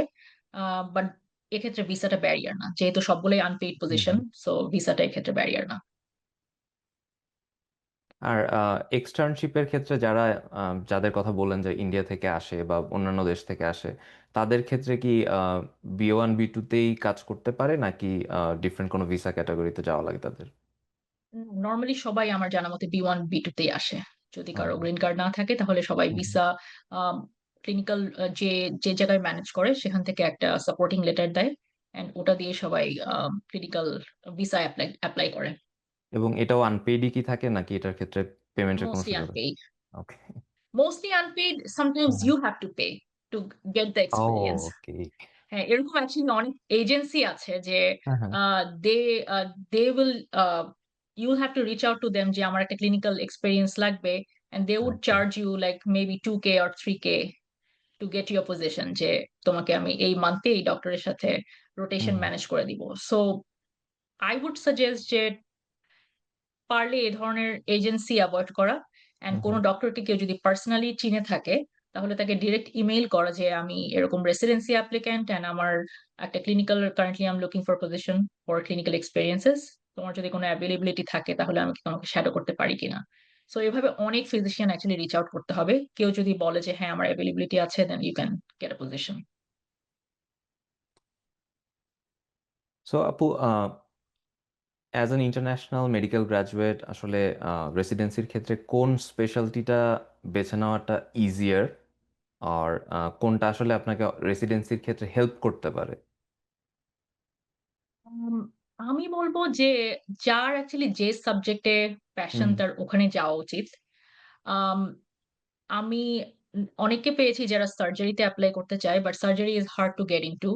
বাট কারো যদি অ্যাকচুয়ালি, কেউ যদি অ্যাকচুয়ালি প্যাশনেট থাকে এবং তার যদি প্রিভিয়াস সার্জারিতে এক্সপেরিয়েন্স থাকে, then they can get a surgery position. Similarly IMG দের নর্মালি আমি বলবো যে যেই রেসিডেন্সি গুলোতে যাওয়ার রেট সবচেয়ে বেশি তার মধ্যে হচ্ছে internal medicine, family hmm medicine, psychiatry. Surgical residency has a lot of IMGs too these days, also neurology. হুম তবে আইএম এন্ড ফ্যামিলি মেডিসিন হচ্ছে সবচেয়ে কমন, internal medicine and family medicine. Good part of IM residency is যে তুমি, কেউ যদি মেডিসিনের রেসিডেন্সি কমপ্লিট করে পরবর্তীতে তার ফেলোশিপ করার অনেক অপশনস থাকে, লাইক অনেক ধরনের options, cardiology, gastroenterology, oncology, allergy, immunology, কে কেমন লাইফস্টাইল পছন্দ করে, ওয়ার্ক লাইফ ব্যালেন্স কিভাবে হুম দেখে, সেই হিসেবে সে স্পেশালিটি চুজ করতে পারে। আপনি যেহেতু আপু লাইফস্টাইলের কথা মেনশন করলেন, হুম হুম। ইউএসএ তে ডাক্তার হওয়ার পর আসলে বাংলাদেশ থেকে আপনি ডাক্তার ছিলেন, অনেক সম্মানজনক একটা পেশা, সবাই বাংলাদেশ অনেক রেসপেক্টের করে ডাক্তারদেরকে। ইউএসএ তে ডাক্তারদের জীবনটা কেমন? ইউএসএ তে সো ফার তো আমি বলবো আমার এক্সপেরিয়েন্স ভালো। Residency is tough everywhere. Hmm রেসিডেন্সিটা হচ্ছে সবচেয়ে গ্রেলিং পিরিয়ড, বিকজ রেসিডেন্সিতে তোমার ওয়ার্ক আওয়ার্স থাকবে somewhere between 70 to 80 hours a week। প্রতিটা রেসিডেন্টের দিন শুরু হয় সকাল 6টা থেকে, এবং ইউজুয়ালি হসপিটালে থাকা লাগে 7টা থেকে, যদি ক্লিনিক হয় তাহলে 8টা থেকে। অ্যান্ড মোস্টলি অন কল থাকে every week, maybe 2 or 3 days যখন হসপিটালে থাকা হয়। অনেক সময় 24 hours কলও থাকে। সো রেসিডেন্সি পিরিয়ডটা খুবই টাফ। রেসিডেন্সি আমার ছিল ইন্টারনাল মেডিসিনে 3 ইয়ার্স, ফ্যামিলি মেডিসিনে 3 ইয়ার্স, সাইকিয়াট্রিতে 4 ইয়ার্স, নিউরোলজিতে 4 ইয়ার্স, সার্জারিতে 5 ইয়ার্স। তো রেসিডেন্সি পিরিয়ডটা tough. Once you're out of residency, then I would say the sky is the limit. Because তখন তুমি আসলে যেই স্পেশালিটিতে যেতে চাও, আহ, যা করতে চাও, তুমি যদি ব্যালেন্সড ওয়ার্ক লাইফ চাও সেই হিসেবে তুমি লাইফস্টাইল চুজ করতে পারো। আম, অথবা তুমি যদি ফেলোশিপ করতে চাও, সাব স্পেশালিটি ফেলোশিপ করতে চাও, দের ইজ নো লিমিট। মানে যে যার মতো চুজ করতে পারে। অ্যান্ড একটা আমেরিকান গ্রাজুয়েট যে ফিজিশিয়ান হয়েছে ভার্সাস যে ফর এক্সাম্পল কম্বোডিয়া, কঙ্গো থেকে মেডিকেল পড়ে এসে আমেরিকায় গ্রাজুয়েট করেছে। দেয়ার ইজ নো ডিফারেন্স যে রেসিডেন্সির পর কে কত উপরে উঠবে। So that is a good part যে এখানে কোনো লিমিট নেই। আম কেউ যদি চায় রিল্যাক্সড লাইফস্টাইল, সে রিল্যাক্সড স্পেশালিটি চুজ করতে পারে। Uh it's all on them. So এই ব্যাপারটা আমার ভালো লাগে। আর ওভারঅল লাইফস্টাইল আমি বলব um it's better, it's relaxed. So আপু রেসিডেন্সির সময় আপনাদের যেই স্যালারি বা রেমুনারেশন থাকে সেটা আসলে সে সময়ে আহ, কতটুক আসলে আপনার লাইফ স্টাইলের সাথে রিলেটিভ বা লাইফস্টাইল অ্যাফোর্ডেবলিটিটা কেমন থাকে? আর রেসিডেন্সির সময় যে সেলারিটা থাকে ওটা হচ্ছে ওরা কোন স্টেটে রেসিডেন্সি প্রোগ্রামটা ওটার সাথে ম্যাচ করার ট্রাই করে। For hmm. এক্সাম্পল কেউ যদি নিউ ইয়র্কে রেসিডেন্সি করে, নিউ ইয়র্কে cost of lifestyle is higher, so ওরা ওটার সাথে ম্যাচ করার ট্রাই করে। ওকে। আমি আবার রেসিডেন্সি করেছি স্ক্র্যান্টন পেনসিলভেনিয়াতে। মানে যেখানে যেমন লাইফস্টাইল, কস্ট অফ লিভিং ওরা ওটার সাথে হুম হুম। ম্যাচ করার চেষ্টা করে। বাট সেটা যে স্টেটেই হোক না কেন, you you won't struggle with the okay. Residency salary. তোমার accommodation, transport, everyone gets a car during residency because USA তে যেহেতু পাবলিক ট্রান্সপোর্ট খুব একটা ভালো না অ্যান্ড সবাইকে খুব সকাল বা রাতে ডিউটিতে যাওয়া আসা করা লাগে। Most of the people gets a car. So car loan, monthly payment, accommodation cost, overall lifestyle. Um, Nobody feels a hardship during with the residence salary. So মানে comfortable living এর জন্য it is enough. Hmm hmm. USA তে যে একজন doctor হিসেবে আছে তার ক্ষেত্রে সবচেয়ে বড় স্ট্রাগলের জায়গাটা কি হতে পারে, অথবা গ্রোথ অপরচুনিটিটা আসলে কিরকম? আহ, অনেকেই বলে যে আসলে ডাক্তাররা অনেক ওয়েল পেড ইউএসএ তে। So সে সম্পর্কে আপনার কাছ থেকে শুনবো, আই গেস। বাহ! আসলে রেসিডেন্সি যেটা বললাম যে রেসিডেন্সি হুম সেলারিটাও কমফোর্টেবল, মাচ কমফোর্টেবল। যখন আমি যেমন বাংলাদেশের সাথে একটা কম্পারিজন যদি আমি দেই, হুম। আম 2018 or 2019, I'm not entirely sure, তখন পর্যন্ত বাংলাদেশের রেসিডেন্টের স্যালারি ছিল একটা টাইমে 10,000 টাকা। তারপর ওটা বেড়ে 20,000 হয়। রাইট নাও কত I'm not entirely sure, but whatever it is, it's not matching with the cost of living, hmm right? Hmm. And they have to struggle a lot. রেসিডেন্সির সময় আমি অনেককে শুনেছি ওরা ঢাকার বাইরে যায়, প্র্যাকটিস করতে যায় and they can earn a lot, but they have to work a lot also. And there is no work-life balance. But এখানে রেসিডেন্সি স্যালারিতে মোটামুটি work-life balance is good. And তোমার most necessary এক্সপেন্ডিচারের পরও তোমার হাতে সেভিংস এর জন্য থাকবে। So that is one good thing. So residency is comfortable. Now, once you get out of residency, um, তুমি fellowship এ যেতে পারো, which means you can extend your training for further hmm. degrees. Um, এটা হচ্ছে আমি আমি আমার classmate ওর ব্যাচমেটদের বলবো রেটটা 50-50। 50% পিপল ফেলোশিপে যাচ্ছে, 50% পিপল ওদের প্র্যাকটিস স্টার্ট করছে। ফর এক্সাম্পল আমি প্র্যাকটিস স্টার্ট করেছি ফুল টাইম ফিজিশিয়ান হিসেবে। চাইলে কেউ হসপিটাল ফিজিশিয়ান হতে পারে, কেউ পিসিপি ফিজিশিয়ান হতে পারে। And the payment is way better than residency. Uh, few times higher than residency hmm. salary, and like more than enough for a comfortable lifestyle. And as I say, যে once you're a physician in US, sky is the limit. তুমি তুমি জানো যে তুমি কোথাও stop করতে চাও, but তুমি যদি উপরে উঠতেই চাও তাহলে তোমার কোনো লিমিট নাই। You can get a fellowship, you can get a subspecialty fellowship. There's no limit. So আপু, আপনি যারা এখন প্রিপারেশন নিচ্ছে বা যদি আপনি আপনার কাছে এমন কিছু মনে হয় কিনা যে আপনি যদি আগে জানতেন প্রিপারেশনের আগে বা প্রিপারেশন ফেজের সময় জানতেন সেই জিনিসগুলো আপনার প্রিপারেশন ফেজটাকে আরো হয়তো স্মুথ করতো বা আরো বেটার করতো? সো আমাদের যারা বর্তমানে প্রিপারেশন নিচ্ছে তাদের জন্য আপনার কোনো সাজেশন আছে কিনা? Um, তাদের জন্য আমার সাজেশন হচ্ছে ফার্স্ট যে ডিস্ট্রাক্ট না হওয়া, ফার্স্ট অফ অল। হুম কেউ যদি মনে করে যে আমি ইউএসএমএল দিব, ফর এক্সাম্পল আমার একটা পার্সোনাল এক্সপিরিয়েন্স শেয়ার করতে পারি যে ফিউ মান্থস ইনটু ইন্টার্নশিপ মোটামুটি অনেকগুলো ডিপার্টমেন্টে আমরা বাই-উইকলি অর মান্থলি ট্রান্সফার হই। সো সব ডিপার্টমেন্টে গেলেই সিনিয়ররা জিজ্ঞেস করে যে, "কি ব্যাপার? নেক্সট কি প্ল্যান? বা ইন্টার্নশিপের পরে কিসের প্রিপারেশন নিচ্ছ?" মোটামুটি ইন্টার্নশিপ থেকে সবাই একটা ধারণা করে ফেলে যে আমি নেক্সট এই এক্সামটা দিব বা আস্তে আস্তে হুম, হুম, ম্যাটেরিয়ালস কালেক্ট করা স্টার্ট করে। সো আমি ১ম ৩-৪ মাস যখন বিভিন্ন ডিপার্টমেন্টে যেতাম আমি বলেছি আমি USMLE প্রিপারেশন নিবো বা চিন্তা করছি। And I got response like 100% negative response every time. So at some point I stopped telling people যে আমি USMLE দিব। আমি বলতাম যে আমি মেডিসিনের প্রিপারেশন নিচ্ছি, বাট I wouldn't clarify যে আমি কোন হুম, এক্সাম হুম, দিচ্ছি। So first of all distract হওয়া যাবে না যে কারো যদি অ্যাকচুয়ালি ইচ্ছা থাকে যে আমি USMLE দিব, then they should just start planning and go to the right people first. Um যারা অ্যাকচুয়ালি USMLE জার্নিতে আছে বা অলরেডি তারা ক্লিয়ার করেছে steps, they will never discourage you because they know how hmm, to crack it. So তাদের সাথে first contact build up করা। Next হচ্ছে planning. It's all about planning and ultimate goal হচ্ছে রেসিডেন্সি পাওয়া। So ৩-৪ বছরের একটা planning আগেই একটা রোড ম্যাপ ক্লিয়ার করে ফেলতে হবে যে আমি এই টাইমলাইনে এক্সাম দিতে চাই। থার্ড হচ্ছে যে এক্সাম ডেট বুক করে ফেলা। হুম, হুম, You can speculate a lot of things যে আমি USMLE দিব, ম্যাটেরিয়ালস কালেক্ট করছি, প্রিপারেশন নেওয়া স্টার্ট করছি। But unless you book a date, you will never be serious. So সেটা হতে পারে ১ বছর আগে তুমি এক্সাম ডেট বুক করে ফেললা। নরমালি বুক করার জন্য একটা 3 মান্থস এর টাইম পিরিয়ড চুজ করতে হয়। যেমন আমি জানুয়ারিতে প্রিপারেশন নেওয়া স্টার্ট করেছিলাম। আমি এপ্রিলেই মোটামুটি নেক্সট জানুয়ারি, ফেব্রুয়ারি, মার্চের একটা টাইমলাইন বুক করে ফেলেছি যে আমি নেক্সট জানুয়ারিতে এক্সাম দিব। সো এভাবে একটা মাইন্ডসেট ক্লিয়ার করে ফেলতে হবে যে আমি ওই টাইমে এক্সাম দিব অ্যান্ড ওইভাবে প্রিপারেশন ফেজটা ক্লিয়ার করে ফেলা। ফিন্যান্সিয়াল প্ল্যানিংটা ইম্পোর্টেন্ট। আম যে আমি ফিন্যান্সিয়ালি জিনিসটা কিভাবে হ্যান্ডেল করব বা আমার কারো থেকে হেল্প লাগলে তাকে আগেই হেডস আপ দেয়া। আ যার সাথে হেল্প লাগবে তার সাথে ডিসকাস করা।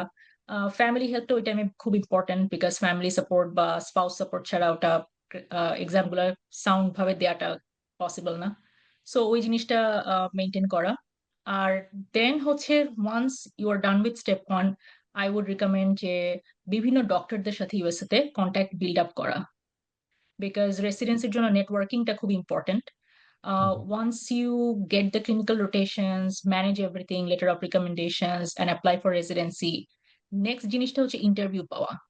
ইন্টারভিউ আচ্ছা, পাওয়ার জন্য আম নট অলওয়েজ যে তোমার স্কোর ভালো, তোমার লেটার অফ রিকমেন্ডেশনস আছে, তোমার রিসার্চ পাবলিকেশনস আছে, তাহলে তুমি most likely you will get interviews of course.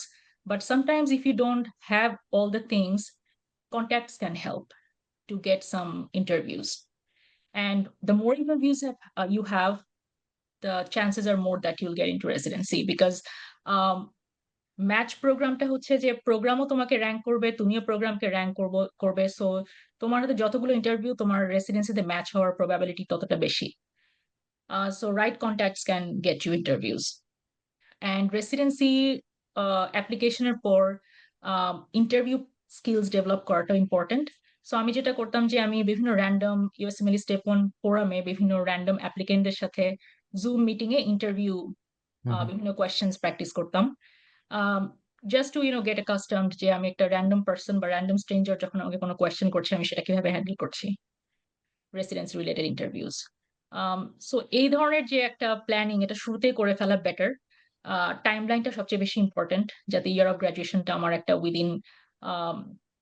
Within একটা টলারেবল টাইমলাইনের মধ্যে থাকে।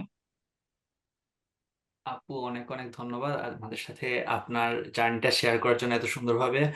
আশা করি আমাদের আজকে যারা শ্রোতারা আছে অনেক অনুপ্রাণিত হবে আপনার স্টোরিটা শুনে এবং অন্তত এই ভিডিওটা অনেকের জন্য হয়তো ব্লুপ্রিন্ট হিসেবে কাজ করবে। Thank you so so much.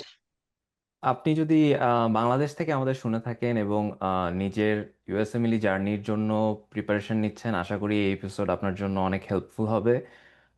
ক্রসওয়াকে subscribe করতে ভুলবেন না এবং পরবর্তীতে আরও ইন্সপায়ারিং স্টোরি নিয়ে আপনাদের সাথে থাকবো ইনশাল্লাহ।